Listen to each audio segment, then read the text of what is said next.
Hi friends, welcome back to Sangam Saviruchi cooking ಚಾನಲ್ಗೆ. ಇವತ್ತಿನ ರೆಸಿಪಿಯಲ್ಲಿ tea ಟೈಮ್ಗೆ ಹೇಳಿ ಮಾಡಿಸಿದಂಥ ಸ್ನ್ಯಾಕ್ ರೆಸಿಪಿ ಮಾಡಿ ತೋರಿಸ್ತಾ ಇದ್ದೀನಿ.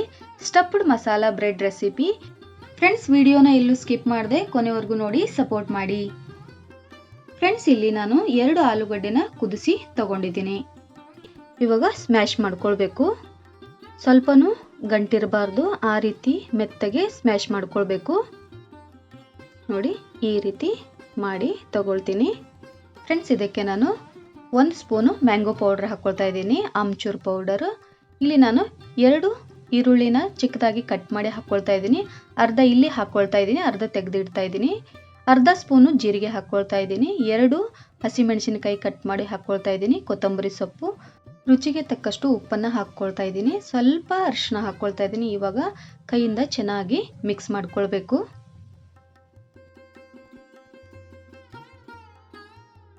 ನೋಡಿ ಫ್ರೆಂಡ್ಸ್, ಇವಾಗ ಮಿಕ್ಸ್ ಮಾಡ್ಕೊಂಡಿದ್ದು ಆಗಿದೆ. ಇವಾಗ ನಾನು ಕಡಲೆ ಹಿಟ್ಟು ಕಲಿಸ್ಕೊಳ್ತೀನಿ. 1 ಕಪ್ ಕಡಲೆ ಹಿಟ್ಟು ತೊಗೊಂಡಿದ್ದೀನಿ. 1/4 ಸ್ಪೂನ್ ಆಗುವಷ್ಟು ಅಜ್ವೈನ್ ತೊಗೊಂಡಿದ್ದೀನಿ. 1 ಸ್ಪೂನು ರೆಡ್ ಚಿಲ್ಲಿ ಪೌಡರ್ ತೊಗೊಂಡಿದ್ದೀನಿ. ಸ್ವಲ್ಪ ಅರಿಶಿನ ಹಾಕ್ಕೊಳ್ತಾ ಇದ್ದೀನಿ. 1/4 ಸ್ಪೂನ್ ಆಗುವಷ್ಟು ಅಡುಗೆ ಸೋಡಾ ತೊಗೊಂಡಿದ್ದೀನಿ.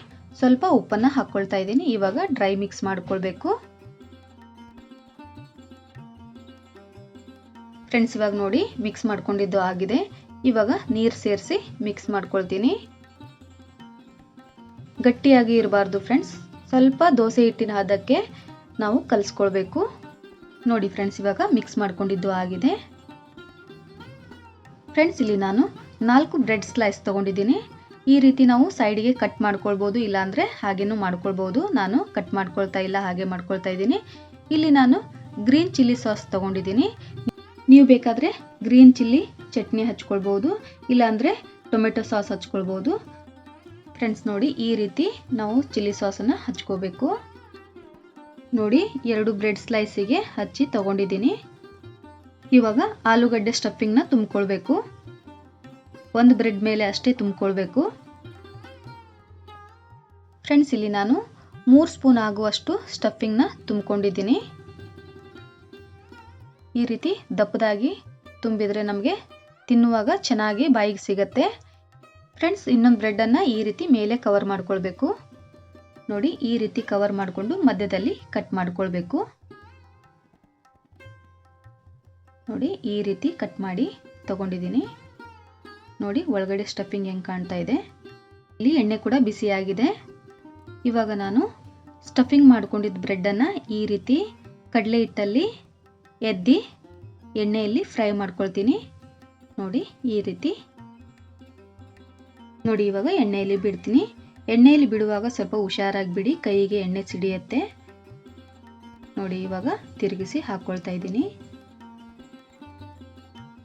2 ಬದಿಯಲ್ಲಿ ಚೆನ್ನಾಗಿ ಗೋಲ್ಡನ್ ಕಲರ್ ಬರಬೇಕು, ಅಲ್ಲಿವರೆಗೂ ಫ್ರೈ ಮಾಡ್ಕೊಳ್ಬೇಕು. ನೋಡಿ, ಇಷ್ಟಾದರೆ ಆಯಿತು. ತೆಗಿತಾ ಇದ್ದೀನಿ. ಫ್ರೆಂಡ್ಸ್, ಎಲ್ಲ ಬ್ರೆಡ್ನು ಇದೇ ರೀತಿ ಫ್ರೈ ಮಾಡಿ ತಗೊಳ್ತೀನಿ. ಫ್ರೆಂಡ್ಸ್, ಇಲ್ಲಿ ಎಲ್ಲ ಬ್ರೆಡ್ನು ಫ್ರೈ ಮಾಡಿ ತಗೊಂಡಿದ್ದೀನಿ. ಫ್ರೆಂಡ್ಸ್, ಇದಕ್ಕೆ ನಾನು ಮಸಾಲೆ ಖಾರ ತಗೊಂಡಿದ್ದೀನಿ, ಟೊಮೆಟೊ, ಸಣ್ಣ ಸೇವು ತಗೊಂಡಿದ್ದೀನಿ. ಫ್ರೆಂಡ್ಸ್, ಈರುಳ್ಳಿನ ಚಿಕ್ಕದಾಗಿ ಕಟ್ ಮಾಡಿ ತಗೊಂಡಿದ್ದೀನಿ. ಸ್ವೀಟ್ ಕಾರ್ನ್ನ ಕುದಿಸಿ ತಗೊಂಡಿದ್ದೀನಿ. ರೆಸಿಪಿ ಸೀಕ್ರೆಟ್ ಇಲ್ಲಿದೆ ನೋಡಿ. ಇವಾಗ ಬ್ರೆಡ್ನ ಈ ರೀತಿ ಕಟ್ ಮಾಡ್ಕೊಳ್ತೀನಿ. ಸ್ಟಫಿಂಗ್ ಬ್ರೆಡ್ನ ಈ ರೀತಿ ಕಟ್ ಮಾಡ್ಕೊಳ್ತೀನಿ. ನೋಡಿ, ಕಟ್ ಮಾಡಿ ಈ ರೀತಿ ಇಡಬೇಕು. ಇದ್ರ ಮೇಲೆ ನಾನು ಟೊಮೆಟೊ ಉದುರಿಸ್ಕೊಳ್ತೀನಿ. ಈ ರೀತಿ ನೀವು ರೆಸಿಪಿನ ಟ್ರೈ ಮಾಡಿ ಫ್ರೆಂಡ್ಸ್, ನಿಜವಾಗ್ಲೂ ಈ ರೆಸಿಪಿ ತುಂಬ ಚೆನ್ನಾಗಿದೆ.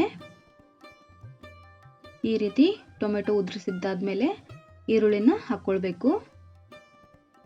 ಈರುಳ್ಳಿನ ಆದಷ್ಟು ಚಿಕ್ಕದಾಗಿ ಕಟ್ ಮಾಡ್ಕೊಳ್ಳಿ, ಅಂದರೆ ಚೆನ್ನಾಗಿರುತ್ತೆ. ಇದಕ್ಕೆ ನಾನು ಸ್ವೀಟ್ ಕಾರ್ನ್ ಹಾಕ್ಕೊಳ್ತಾ ಇದ್ದೀನಿ, ಕುದಿಸಿದ್ದು. ಇವಾಗ ಸೇವ್ ಹಾಕ್ಕೊಳ್ತಾ ಇದ್ದೀನಿ. ಸಣ್ಣ ಸೇವ್ ತಗೊಳ್ಳಿ, ಅಂದರೆ ಚೆನ್ನಾಗಿರುತ್ತೆ.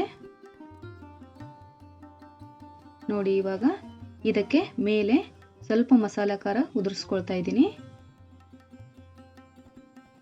ಮೇಲೆ ಮತ್ತು ಟೊಮೆಟೊ ಹಾಕ್ಕೊಳ್ತೀನಿ. ಹಾಗೆ ಸ್ವೀಟ್ ಕಾರ್ನ್ ಸ್ವಲ್ಪ ಹಾಕ್ಕೊಳ್ತಾ ಇದ್ದೀನಿ. ಫ್ರೆಂಡ್ಸ್, ನೋಡಿದ್ರಲ್ಲ, ಇವತ್ತಿನ ರೆಸಿಪಿಯಲ್ಲಿ ಸ್ಟಫ್ಡ್ ಮಸಾಲಾ ಬ್ರೆಡ್ ರೆಸಿಪಿ ಮಾಡಿ ತೋರಿಸಿದ್ದೀನಿ. ಈ ರೆಸಿಪಿ ನಿಮಗೆ ಇಷ್ಟ ಆಗಿದೆ ಅಂದ್ಕೊಳ್ತೀನಿ. ಇಷ್ಟ ಆದರೆ ಒಂದು ಲೈಕ್ ಮಾಡಿ, ಹಾಗೆ ನಿಮ್ಮ ಫ್ಯಾಮಿಲಿ ಫ್ರೆಂಡ್ಸ್ಗೆ ಶೇರ್ ಮಾಡಿ, ಸಪೋರ್ಟ್ ಮಾಡಿ. ನನ್ನ ಚಾನಲನ್ನು ಯಾರೆಲ್ಲ ಹೊಸದಾಗಿ ನೋಡ್ತಾ ಇದ್ದೀರಾ ಪ್ಲೀಸ್ ಸಬ್ಸ್ಕ್ರೈಬ್ ಮಾಡ್ಕೊಳ್ಳಿ. ಮತ್ತೆ ಸಿಗ್ತೀನಿ ಮುಂದಿನ ರೆಸಿಪಿಯಲ್ಲಿ. ಅಲ್ಲಿವರೆಗೂ ಧನ್ಯವಾದಗಳು.